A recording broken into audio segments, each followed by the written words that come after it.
Jadi waktu itu ada dua.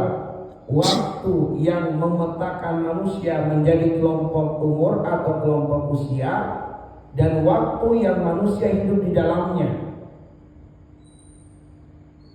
Karena kita hidup di dalam waktu, maka kita pun mengenal waktu. Ada hari, mulai dari Ahad, Senin, Selasa, Rabu, Kamis, Jumat, Sabtu, kembali lagi ke Ahad. Ada jam, dari jam 1 dini hari, jam 2, jam 3, terus sampai jam tengah malam. Ada waktu pagi, ada waktu siang, ada waktu sore, ada waktu malam. Itu artinya waktu yang kita hidup di dalamnya. Ada tahun, ada bulan, ada hari, ada jam, ada menit, ada detik. Itu artinya waktu yang kita hidup di dalamnya. Sekarang ini kita hidup di hari Kamis, malam Jumat, di waktu malam. Jam berapa? Jam 9 kurang 15 menit. Kita sedang hidup di waktu malam. Nah, kalau jiwa dikaitkan dengan waktu, maka Allah mengingatkan kita betapa dekatnya kematian itu kalau dikaitkan dengan waktu. Allah mengatakan di Quran surat Al-A'raf ayat 34, "Fa idza jaa ajaluhum la yastakhiruna sa'atan wa la yastaqdimun." Kematian itu kalau sudah tiba waktunya tidak bisa dimundurkan walaupun sepersekian ribu detik, dan tidak bisa dimajukan walau sepersekian ribu detik. Kalau Allah takdirkan seseorang meninggal besok jam 4 subuh, dia tidak akan bisa menghindari datangnya jam 4 subuh. Mau kemana pun dia pasti ketemu dengan jam 4 subuh. Sebab dia akan mengembuskan nafas terakhir di jam 4 subuh. Mau lari kemana? Pasti ketemu jam 4 subuh. Apakah ketemunya di pesawat? Meninggal di pesawat.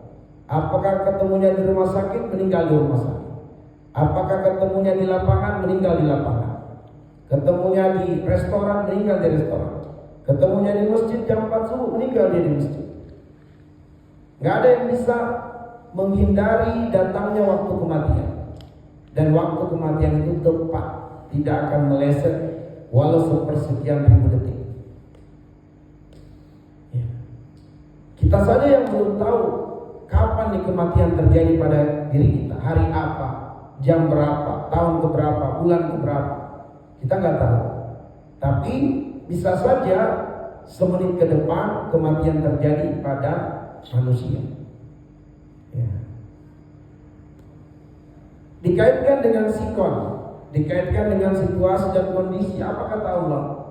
Wa ma tadri nafsun madza taksibu ghadan. Surat Luqman ayat 34. Setiap jiwa tidak akan tahu sebab apakah di masa depan yang menjadi datangnya kematian untuknya. Apakah dia meninggal karena sakit? Apakah dia meninggal karena kecelakaan? Apakah dia meninggal karena sedang makan, sedang minum, sedang tidur, sedang berkendaraan? Kita nggak tahu.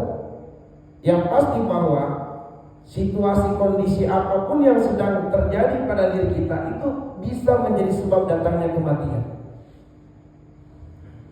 Di YouTube begitu banyak kejadian-kejadian di mana kematian datang kepada seseorang dengan sikon tertentu.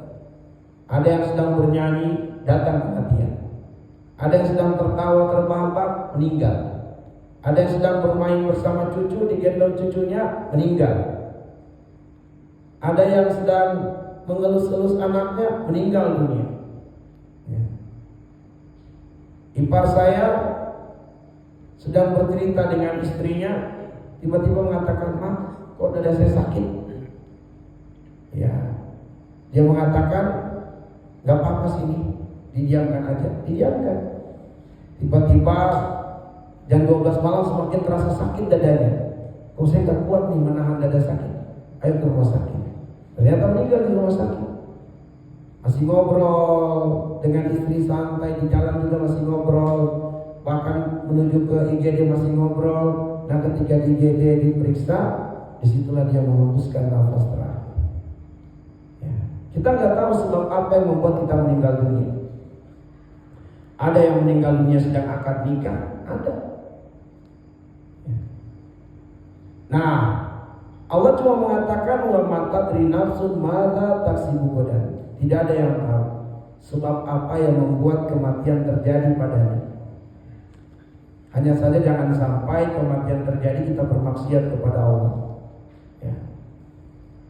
Teman-teman sekalian, misalnya nih sedang nonton film porno, sedang onani, bagaimana kalau kematian datang?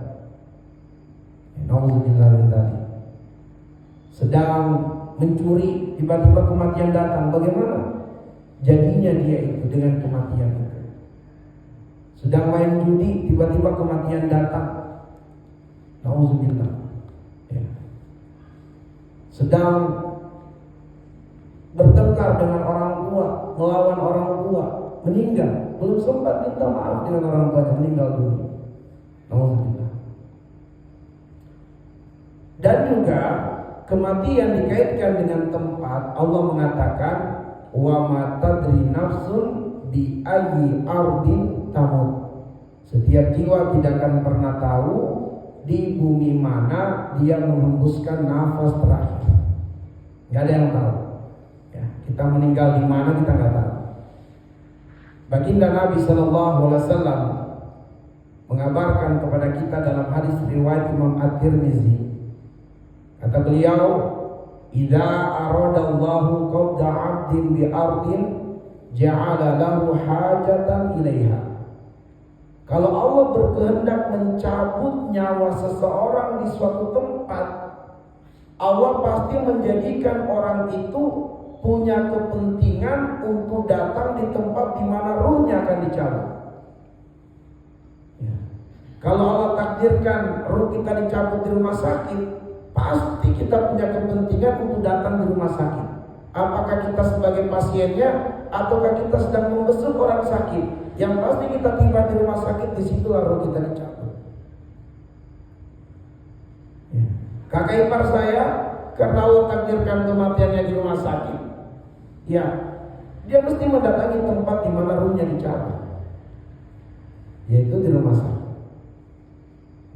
Kalau Allah takdirkan seseorang meninggal di kantornya, dia pasti punya kepentingan untuk datang di kantornya. Kalau Allah takdirkan dia meninggal di kantornya jam 1 malam, pasti dia punya kepentingan untuk berada di kantornya di jam 1 malam, sebab disitulah ruhnya akan dicabut. Ya, disitulah ruhnya akan dicabut. Kalau kematian kita ditakdirkan terjadi di luar negeri, kita pasti punya kepentingan untuk datang ke luar negeri, ternyata disitulah roh kita dicabut. Nah, jadi kalau kita perhatikan bahwa ternyata setiap waktu, setiap tempat, setiap sikon kita itu dekat dengan kematian. Kita berpeluang mati, berpeluang mati. Maka Allah mengatakan, wala tamutunna illa wa antum muslimun. Jangan kamu mati kecuali sebagai muslim, sebagai orang yang berserah diri. Nah, konsekuensi buruk bagi yang meninggal sebagai non muslim. Apa konsekuensinya? Konsekuensinya adalah kekal di dalam neraka. Ikhwatal iman, meninggal sebagai kafir itu artinya adalah terbatalkan imannya, terbatalkan Islamnya. Bisa karena murtad, bisa karena melakukan perbuatan-perbuatan yang membatalkan keimanan atau membatalkan keislaman, seperti melakukan perbuatan syirik, melakukan perbuatan sihir itu adalah perbuatan yang membatalkan keimanan, membatalkan keislaman. Ketika Allah mengatakan wala tamutunna illa wa antum muslimun, jangan mati kecuali sebagai muslim, jangan dipahami bahwa saya muslim nih, KTP saya muslim. Betul. Tapi jangan sampai kita terjatuh pada perbuatan yang membatalkan keislaman kita. Mungkin kita tidak melakukan perbuatan murtad, tapi khawatir kita melakukan perbuatan yang membatalkan keimanan. Di antaranya apa? Menghalalkan perbuatan yang haram. Apabila seseorang menghalalkan perbuatan haram, batal imannya, batal Islamnya. Khawatir dia meninggal dalam keadaan tidak bertobat. Misalnya seseorang berzina, gak apa-apa berzina, gak berdosa kok, batal imannya. Ya, kenapa? Sebab dia mengingkari ayat yang mengharamkan zina. Seseorang yang mengkonsumsi sesuatu yang haram, ya. Allah mengatakan wa'anfiqu fisabilillah wala tulqu biaydikum ila tahluka. Kalau ada hartamu, gunakan hartamu sebaik-baiknya di jalannya Allah ridhoi. Jangan gunakan hartamu untuk membinasakan dirimu sendiri. Katakanlah narkoba misalnya. Ketika dia kemudian mengkonsumsi narkoba itu dan dia menganggap ini halal, maka dia telah mengingkari ayat surat Al-Baqarah ayat 195. Allah mengatakan wala tulqu biaydikum ila tahluka. Jangan rusak hidupmu, jangan rusak dirimu. Ada hartamu, gunakan di jalan yang Allah ridhoi. Jangan gunakan sesuatu yang membinasakan dirimu sendiri. Nah, kita hati-hati. Tidak sholat, dia mengatakan gak apa-apa gak sholat, batal imannya. Kalau dia tidak sholat, tapi dia tetap meyakini sholat kewajiban, kalau tidak sholat berdosa, tapi dia tidak sholat karena malas, dia terjatuh pada kekufuran yang tidak membatalkan keimanan. Tapi kufur itu lebih berat dari dosa besar. Ya. Baik, sehingga dikhawatirkan seseorang yang meninggal dunia dalam keadaan cacat imannya, cacat Islamnya, batal keimanannya, batal keislamannya adalah kekekalan di dalam neraka. Nauzubillah min dzalik.